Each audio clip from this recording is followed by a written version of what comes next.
Dear students, today I am here to present the Python basics. So we have different data types in Python. As you know, Python is a programming language. Okay, it is a scripting language basically. So what we have, the basic data types. So let us see in the PPT. So first thing is how to download the Python software. Okay, so for that you need to visit http://www.python.org. So because this is the official Python website, fine. In python.org you go to downloads. Okay, so when you go there you will get the latest version number. Okay, so for example, if 2.7 Python 2.7 is the latest version, you will get that. Or today it is 3.10.7, so you will get 3.10.7 as the version number.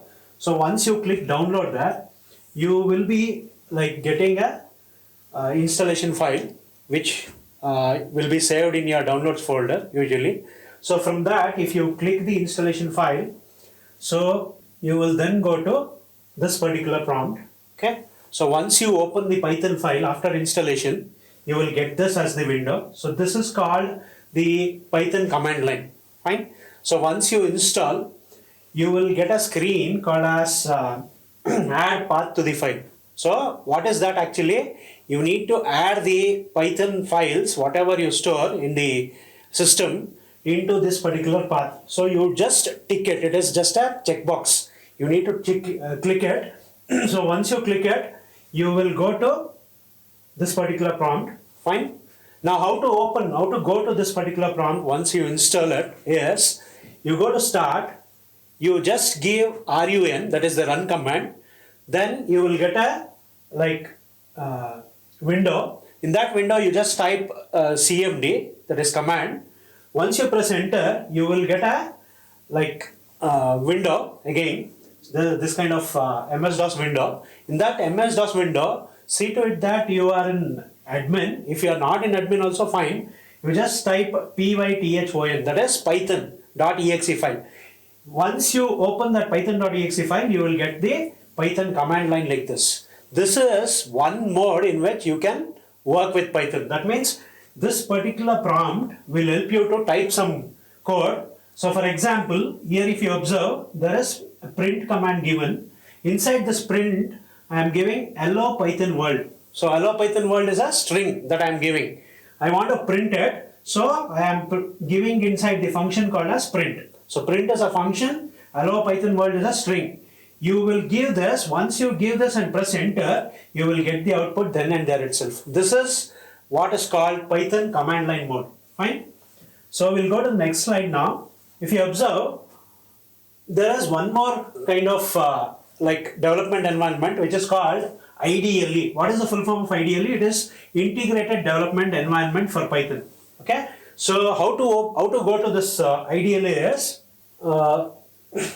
you will go to the start button as usual. Then in the search command, in the search key, or press F3, you will get a search text box. In that text box, just give Python IDLE. Just type Python IDLE. So you will get the different options. Python IDLE, Python w.exe, like that. You will get three particular files. In that you just open Python IDLE. Fine. So once you open that, you will get a screen like this. Fine. This is the Python shell. It is also called Python shell. This is the second way, or the second location where you can code. Just like I had coded using command line, I am writing print hello Python world here. Fine. So what will happen here when you just give that, you will get the output as hello Python world, because you are passing a string to the print function here. So once you press enter key, it will give you the outputs then and there itself. This is the very usual way how a beginner should work with Python. This is the it is called IDLE Python shell window. Fine. What is the full form of IDLE? It is Integrated Development Environment. Fine. Now, what all features it provides? Let us see the different features or the different parts of this. Fine. So if you observe here, ideally will provide you with automatic indentation. Indentation means what? So usually if you observe a C programming, you will provide the indentation basically, right? Or you will use a open bracket or closing bracket there. But here what happens in Python, through the indentation that you give, it will understand that whether it is a function or it is a condition or what it is. So automatic indentation feature is a feature where, okay, you will, automatic indentation feature is the feature where you will discriminate the conditions or maybe a function, or you, if you want to highlight the code, so that also is provided using this ideally, okay. So using this window, you can highlight the code if you want, fine. So these are some of the inbuilt things that it provides, fine. So after this, where we should type the code is, basically you will type the code here in this Python prompt, okay. Now let us move on to the next slide. So as usual, like any other programming language, you have object oriented features also. That means you can develop your own types, which are called classes, and you can instantiate. Instantiate means you can create objects and you can use operators, functions, and your own methods also. There are inbuilt functions also provided in Python, or user defined functions also. This is just the basics that I am going with, fine. You have different conditional statements. Let me not go into the details of it now, okay, because I am just giving the outline of the Python, fine. So the next thing is variable names, how you should name the variables here, fine. So let us see from this slide. As you can observe, I'm just using smaller case, okay, variable names. Just observe here. Here FC is a variable name, fine. So FC is equal to something, okay. So whenever I assign road.shp, what is it actually? It is nothing but a variable which is assigned to a string. If you enclose something within double quotes or single quotes, usually single quotes will be used, fine, for string purpose, fine. So the next thing is class name. How you should name the classes is like, you will follow upper camel casing. Upper camel casing means what? If it has 3 words, just observe here, if it has 3 words, usually like strike, slip, fault, fine, there are 3 words in that class name. First letter of each word should be written in caps. That is how a class name should be written, fine. Now the next thing is how constants should be written. Usually we will follow a specification in any programming language that you know, fine. So just like that in Python, constants will be written with all the letter caps. So for example, pi means the pi value, okay. It will be located in the library called as math, fine. Let me tell you the math library later on. First observe here, there are 2 different like constants that I have declared here. For example, pi is 1, okay. So if you observe pi, how I have written this constant should be written with everything in uppercase, fine. That's how we will follow the convention. Now spreading rate is what? Spreading rate is 2 different words, but it can be separated using a underscore as usual, okay. So this is one more constant that I am defining. Next, what is the indentation level that you can give? As I told you, indentation will let you to organize your code, okay. Just like you are giving tab spaces and all, here don't use tab spaces. Instead of that, you can use different number of spaces, but the code should be located in the same level, at the same level. That means to say, after an if condition, for example, if you want to start the code, that means to say, if the condition is true, what should happen? You should write it with a indentation, different kind of indentation. Now, usual indentation that is followed is 4 spaces per level. Means at each level you will give 4 spaces. Fine. So this is the usual indentation level that is followed. Fine. Now here in ideally what happens, it will do it automatically for you. This is one more important feature of ideally. Fine. So let us move on to the next slide now. If you observe here, this is the Python okay, shell prompt or the ideally prompt, I am giving an expression here. What is an expression? Basically, you will have a variable name, that is x. X is a variable here. I am storing 5 plus 2 into 6 minus 4 divided by 2. What is this plus, star, minus, slash and all? They are nothing but mathematical operators. So an expression contains different operators. It can have as many operands that it wants. Fine. So for example here, 5 plus 2 into 6 minus 4 divided by 2. That is the x value. So this expression will be evaluated to a single variable, single value finally. So x will get that value. What is that value? If I want to print it, I will use print, okay, function again. I need to pass the x into it. Observe here, if you pass within single quotes, okay, then you will get the output as x, not as 15. Why? Because I am giving a string here, okay, inside. But what I should do, I want the x value. So I am just passing print of x. Now if I evaluate this expression, it will be evaluated to 15. How it will evaluate to 15? Just observe here. First, according to BODMAS rule, the division will happen. 4 divided by 2 is 2. Fine. Then multiplication will happen. So what happens in multiplication? 2 into 6 is 12. 12 minus 2, that is 12 minus 2 is 10. 5 plus 10 will happen at the last. Okay. According to BODMAS rule, division is having highest priority, then multiplication, then you have addition. Fine. So finally the x value will be evaluated to 15. Similarly, if I divide x by 7, x divided by 7, it is an integer division that is happening. So what happens? 15 by 7, 7 2s is 15, 7 2s is 14. So you will get the output as 2 when I divide. What is x mod 7? Modulus operator, as you see in any language. For example, if you take C, what is the remainder of 15 divided by 7? As usual, the remainder is 1 because 7 2s is 14. 15 minus 14 will be the remainder, that is 1. Next, x double star 2. Now, why this double star is used? Double star is used because you want to get the power, okay?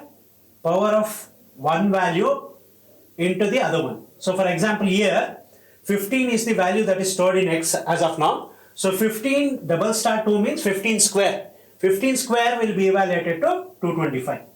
Now if I print the value of x again, the same value will be there. Okay? Same value will be there in the x, that is 15. Now what is x divided by 3.0? If you observe here, I am dividing an integer by a floating point value, which is 3.0, which is a floating point value. So what happens? Final value that you get will be in float only. You will not get 5. Instead of that, you will get 5.0. What is the difference between 5 and 5.0? 5 is an integer value, 5.0 is a floating point value. So here, what is happening? Automatic, okay, type conversion will happen here. X divided by 3.0 when I do. Similarly, when I do x double slash 5, okay, what is x double slash 5?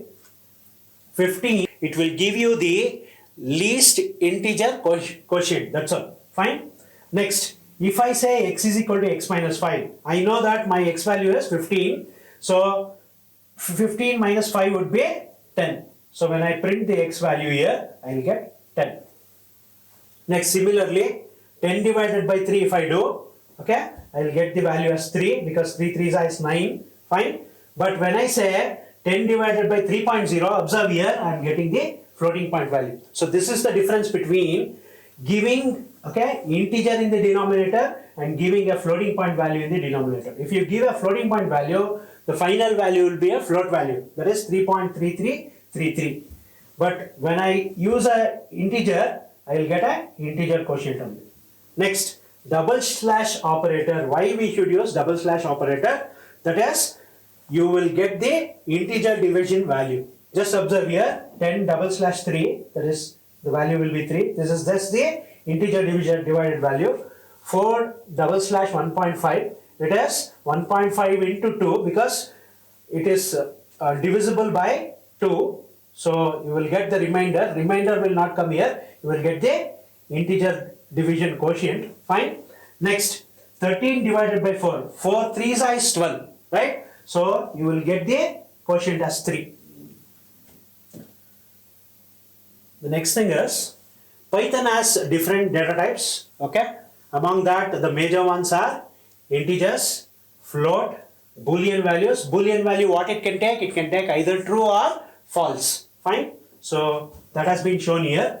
Apart from this, you can even use complex numbers or some scientific notations. Okay, how to use integers?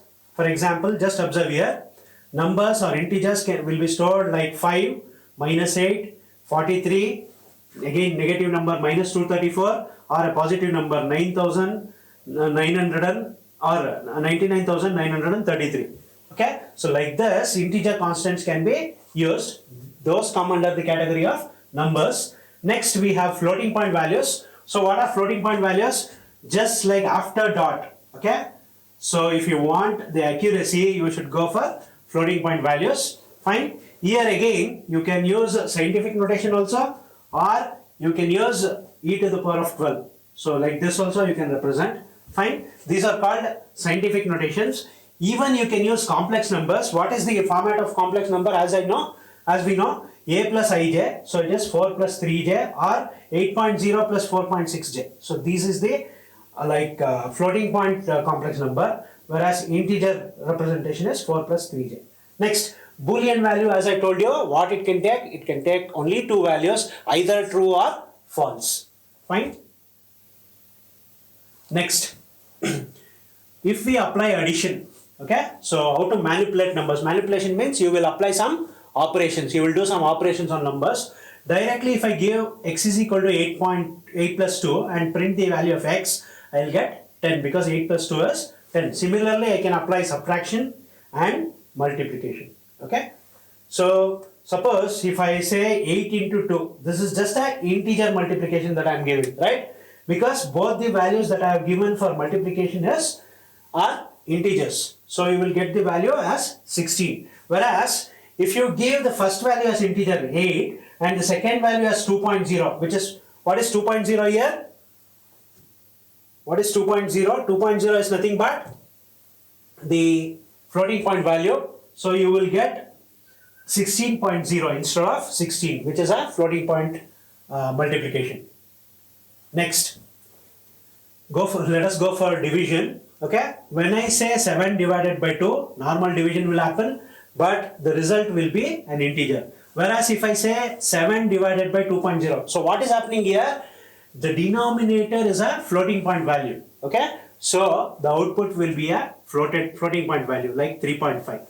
Next, 7/2, as I told you, it is nothing but it is a truncated division that is happening here. Instead of 3.5, 0.5 will be truncated. Truncation means it will remove that. Okay, so / is nothing but a truncated, okay, quotient value. So what is the quotient that you get? It is nothing but 2 3s is 6. That's why you will get 3 as the output. Next, for multiplication, as I have already told you, 2 into 3.0. Second value is a floating point value. So final value that you get is a floating point value. Next, exponentiation. So what is exponentiation? As I told you, which is the exponentiation operator in Python? It is double star. Fine. Suppose if I do 2 double star 3.0, you will get a floating value as the output. If I say 2 double star 3, you will get a integer value. That is 8. Because 2 cube is 8. Next, let us use modulus symbol. Okay, I have already explained this, why mod is used. Mod is used to get the remainder. So 5 mod 2, okay, that is 5 divided by 2. 2 2s is 4. The remainder will be 1. So that remainder you will get whenever you use a modulus symbol. Similarly, 5.0 mod 2. What is 5.0? 5.0 is a floating value. So you will get the floated, okay, floating point value only as the output, that is 1.0, not 1. Fine. Similarly, if I give both as float, the output also will be float only. So what is happening here? 5.0 mod 2.5. It is exactly divisible. So there is no remainder. No remainder means the value is 0.0. Fine. Suppose if I do 5 mod 5, as you can observe here, I will get a 0 as the remainder. So that is the output. Next, let us go for some of the, let us understand what is precedence. As usual, okay, just like whenever you evaluate a very big expression, these are all some examples, okay, that I have given. So simple expressions have been evaluated here.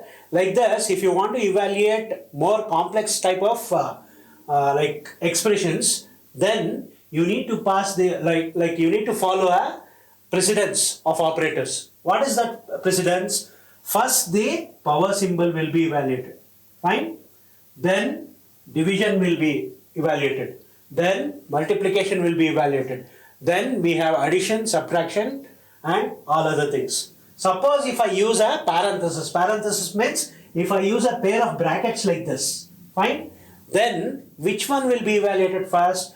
According to the precedence of operators, parenthesis is given the highest priority, okay. So based on some priority, fine, this expressions will be evaluated always. Now for example, whenever I evaluated this, I got this 4, okay.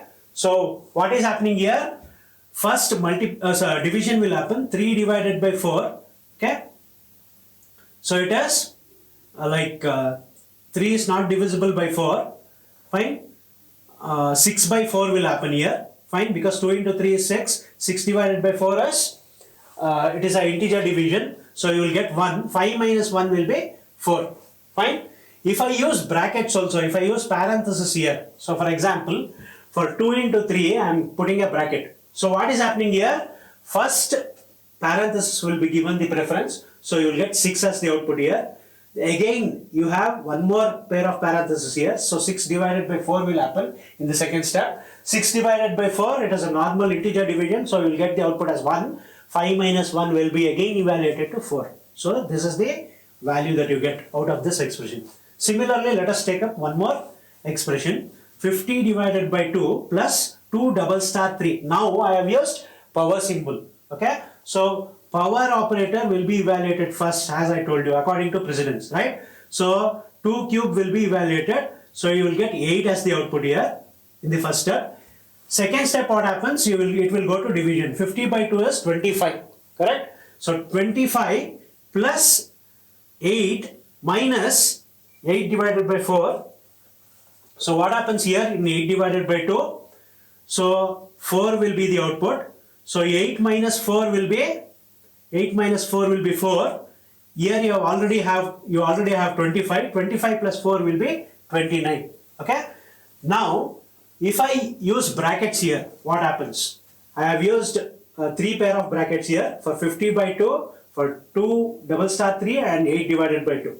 So neatly, as you can observe, left to right, it will evaluate from left to right, it will evaluate 50 by 2 will be 25 plus 2 double star 3 is 8 minus 8 by 4, 8 by 2 will be 4. So first these 3 will be evaluated. After that 25 plus 8 will happen, which is nothing but, what is the value? It is 30.